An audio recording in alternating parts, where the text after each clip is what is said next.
Hey everyone, I'm Mind, and this is set number 80043, Yellow Tusk Elephant from the LEGO Monkie Kid theme. This set contains 844 pieces, 5 minifigures, and will retail for $79.99 in the US. This set does not officially come out until January 1st, 2023, but it was sent to me early by the LEGO group through the LEGO Ambassador Network, but all opinions expressed in this video are my own. Before I get started, I'd just like to ask you guys, please like the video and subscribe to the channel if you're new. Over the next couple of weeks, I'm doing a bunch of early 2023 reviews, including more Monkie Kid, as well as Ninjago, LEGO Super Mario, LEGO City, LEGO Friends, collectible minifigures, and more. So if any of that sounds like something you'd be interested in, by liking this video and subscribing to the channel, it'll help put those videos in your feed as soon as they're posted, and also really help support me in the channel. But with all that being said, let's get on to the review. So here's the main build of the set, the Yellow Tusk Elephant itself, and this set is something we've sort of seen in LEGO before, but something we don't see that often. It gives me like LEGO Legend of Chima vibes, which obviously ended all the way back in 2014, and also sort of reminds me of Zane's Mino creature from Ninjago, but by that I mean it's basically just a big creature that's not a dragon. I have mixed feelings on this overall. I think a lot of it's quite good, but at the end of the day, I'm not in love with it. But let's take a look at the set up a little bit closer so I can show you why that is. So starting at the face of the elephant, you can see there's a few different bricks with designs on them. The eyepiece is actually printed, which is super nice to see. I feel like that could be useful for customs and whatnot. But then like this golden armor piece is stickered, as well as the armor on the top. There's a look at that part up a little bit closer. I think all those parts look quite good. There's also 2 ears on the side, which are on mini ball joints, so they can be moved around a bit. It looks like he has little earrings in his ears, because there's a golden ring out the back right here, and another one on the bottom here. You have a bit of exposed Technic to connect the tusks, which looks okay. I'm not usually a huge fan of exposed Technic like this, but at the very least there's no like bright blue parts. The Technic pins that I use to connect everything are white and gray. Now of course this season of Monkie Kid has not aired yet, so I'm not sure what the context of this build is of the show.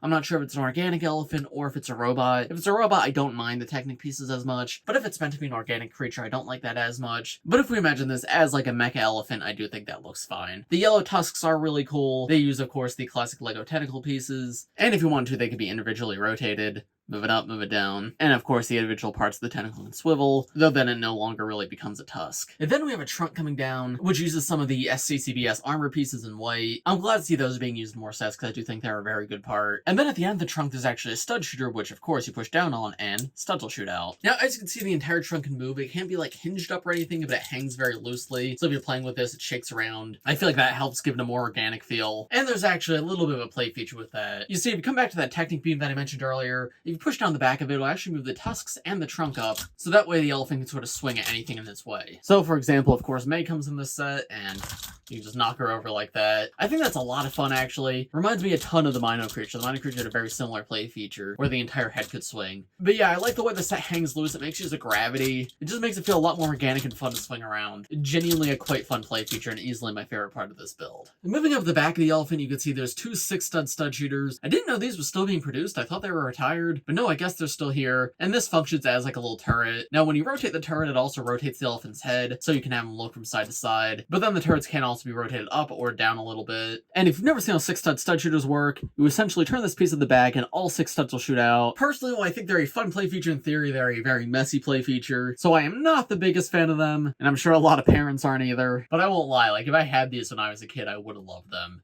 So it is cool to see they're still coming in sets. The transition from the body into the legs is really nice. I like these rounded pieces surrounding the rigid Technic joints to kind of make that transition more natural, as well as this car hood piece to also cover it up. It genuinely looks quite nice. But yeah, as I mentioned, those are rigid Technic joints, so you can spin this leg if you want. Again, very similar to Zane's Mino creature. Then there's a little false knee here, which is fine. And then a tiny little stubby leg at the very bottom. Some nice stickers on both of these. And the entire leg does actually look quite organic. I'm a pretty big fan of how that's done. And the stubby feet are quite different from what we typically get from like LEGO creature builds, but I actually think they're really well done and fit the elephant super well. Pretty much the same exact thing with the leg on the other side. Then real quickly, I want to talk about the chest right here underneath the face. This could definitely look better. I'm not the biggest fan of how this area looks. Now, most of the time it is covered up by the face, so you're not going to see it from most angles, but if you have the head turned the wrong way and the ears in the wrong spot, it's definitely not all that hidden. And it just feels like some of this should be covered up more, because you have a lot of bright colors that LEGO usually uses on the interior of builds, which is fine, but those should not be shown, because like, why is there bright green in the middle of this elephant? Why is there so many like open studs? Just not the best look, and it's like that from both sides. If you get this set, it should not be that hard to customize if you wanted to, but I just think it's a little strange that it did not come like a little more covered up by default. The underside of the chest though does look quite good. I really like the use of this like hot air balloon piece. That's very creative parts usage that works surprisingly well, and gives a shape to this build that a lot of other LEGO sets don't have. But yeah, now moving down the back of the body, you have all these stickered parts. This purple design looks very pretty. I love that they added that color to the build. And then the back legs are significantly shorter. but are once again on a rigid Technic joint, so you can rotate them however you want. However, the range of motion on the foot here is way more severely limited. There's enough there that you can get this in some interesting poses, but it's nothing all too crazy. However, this actually makes sense for an elephant, so that limited range posability I don't think is negative. And as you'd expect, it's about the same on the other side. Now moving up onto the elephant's back, I really love this area. This is a little seat for the Yellow Tusk Elephant minifigure to sit, but also just these studs out front. The elephant's essentially carrying this giant thing on its back, so there is room to pose all of the bad guy figures that come in this set, and I really love that idea. It's like this creature that can carry multiple characters on its back, as well as some other stuff, which you'll see in a moment. But yeah, I just love all the room here. I think this is super unique, and I think this sort of sets it apart from other builds such as Zane's Mino Creature, because that definitely did not have something like this. Beyond just the space though, it looks good. I love this little stickered carpet piece. The silver like bone pieces coming out the side are really cool too. They give me like Bionicle vibes. And then there's two stickered flags out the back as well, which as always in my Monkey Kid reviews, if there's something on here to be translated, feel free to do so in the comments. I think that might be a character right there.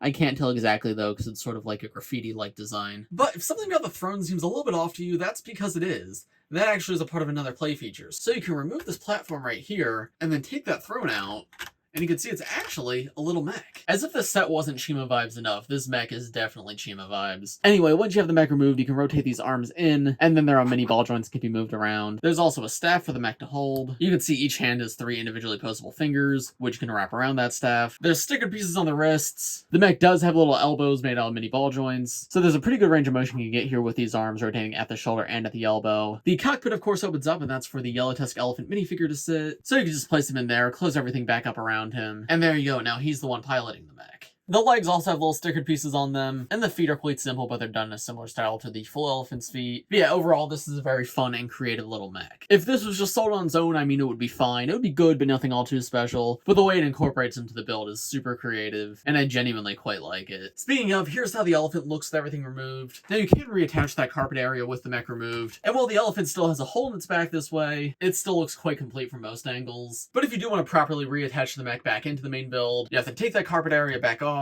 slide the mech's feet in, and attach the base to the stud right here, right on this jumper piece. There you go. Then the staff in the mech's hand should be removed. These arms should be manually rotated back. Then the carpet platform can now be reattached. You have to be careful not to accidentally push the mech off the jumper piece. And there you go, there's the mech reattached. Now with the mech reattached, it's a little more clear that yes, there is a mech there. However, I still think it incorporates really well, and I think it's a very creative seat for the Yellow Tusk Elephant, and just makes for a very fun play feature, right? You're playing with this set, you imagine, oh no, Mei's come and beat up the main elephant, but uh-oh, he can escape in his little mech and then fight her independently. I just genuinely find that to be a lot of fun, and I feel like it's fairly well incorporated. There's also this little clip on the back. This is a very strange build. It rotates like up like this to sort of incorporate into the main build, but the idea is you attach the little staff here when you're not using it. So for example, when the mech's attached. And I mean, I think that works okay. I feel like this could have been done a little bit better because normally this part's just sort of hanging here and feels a bit awkward, but it's not a huge deal. And then finally for the Yellow Tusk Elephant build, there's a little baby tail hanging out the back right here. There's also this chain attached out the back, which of course could very easily be removed. And that leads to this little prison cart right here, and this is where Pigsy is kept. This is a fairly simple cage design, which we've gotten many times before. This time it's on wheels, which is a little more unconventional.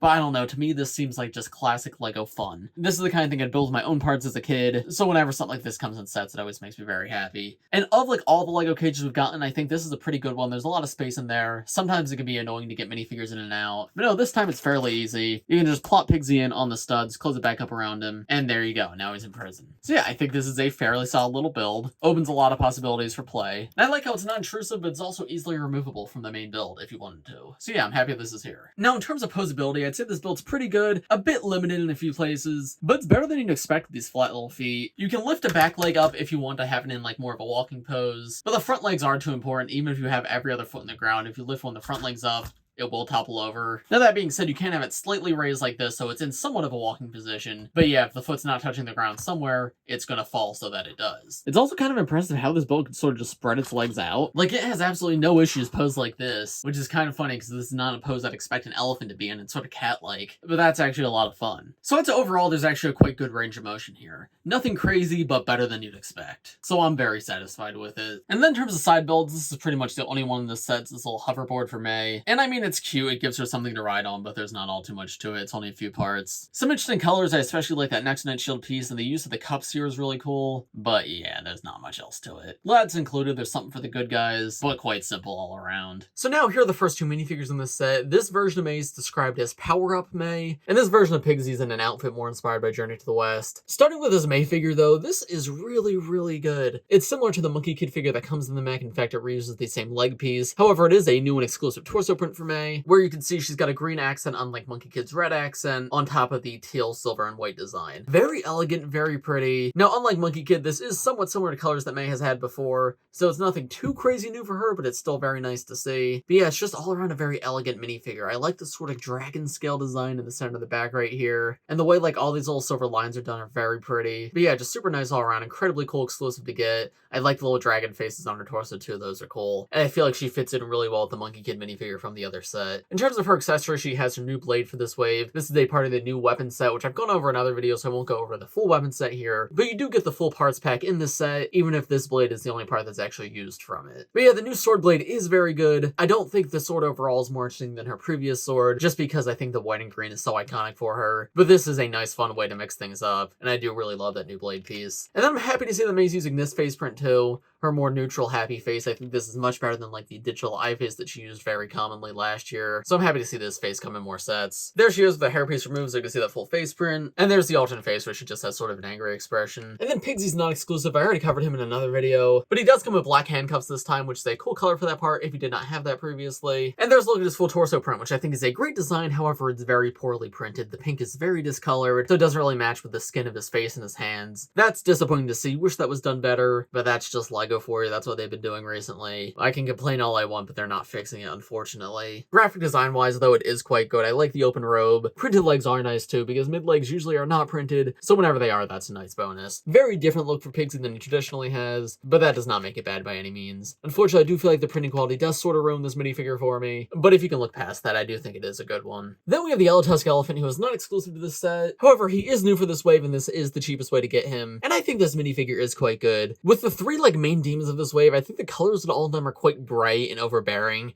However, I think it definitely works the best on the Yellow Tusk Elephant. Purple, yellow, and teal complement each other surprisingly well, but I think what works best is the white base for the body, because that is so neutral compared to everything else. The bright colors, while they stand out, kind of work with everything, unlike, say, the Lion and the Eagle, who have more colorful bases for their bodies. Praetorian guard armor in purple is very cool, and this new, like, elephant trunk and earpiece is super unique, but I actually quite like it. A very interesting technique to do that I've never seen LEGO do before, but it works surprisingly well. Removing the trunk gives you a very different look, because they didn't even try to print the trunk. They just gave him a normal human mouth, which is very uncanny, but I think it could be useful for customs and whatnot if you want to just make a super cool looking villain. That has a very different look from the Yellow Tusk Elephant. Hairpiece I don't think fits the best. That's the only part of this figure I don't like, but that's very easily customizable or just removable. And then back torso print I think works as well. So yeah, I'd say this is a solid figure all around. I think it would be better if they left off the yellow and it was just purple and teal. However, of course, this is the Yellow Tusk Elephant, so it makes some sense there, and I don't think it looks bad. Definitely very colorful, but still makes for a quite cool minifigure all around. And then finally, the last two minifigures in this set, we have an Ink Demon and an Ink General. Now, these guys are just the sort of generic villains of this wave, and unfortunately, just like a lot of previous Monkey Kid waves, I'm not crazy about them. One of my biggest criticisms of Monkey Kid is their generic villains have been quite lame.